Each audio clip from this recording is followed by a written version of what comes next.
Eccoci mister, è un vero peccato, oggi era un punto che si strameritava, addirittura abbiamo rischiato di andare anche in vantaggio e purtroppo abbiamo subito un gol che ci è costata la partita.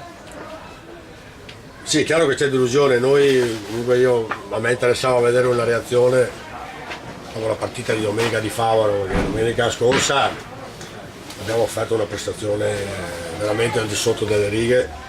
A me interessava vedere una reazione da parte dei ragazzi. Oggi abbiamo fatto una grande gara, abbiamo controllato tutta la partita praticamente, abbiamo avuto anche delle buone occasioni, l'unica ingenuità forse che abbiamo avuto c'è costata il gol.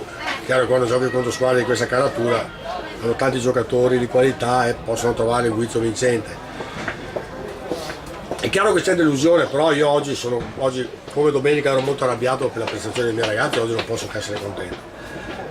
Stiamo faticando a fare risultato, questa è una cosa che ci deve far riflettere, ci deve comunque far rimanere impegnati, anche se ripeto, dopo una partita come oggi sinceramente faccio fatica a trovare dei difetti nella mia squadra, se non quella di aver avuto questo attimo di disattenzione sul loro gol. Abbiamo preso il contropiede che non dovevamo prendere e non ne avevamo mai preso nell'arco di tutta la partita. Sì, oggi non si vedeva tutta questa differenza con la prima in classifica, visto anche un abisso di punti che c'è tra noi e loro. Abbiamo giocato, io direi addirittura meglio che non all'andata e veramente spiace, però come ha detto lei, insomma, va ben sperare perché la squadra c'è.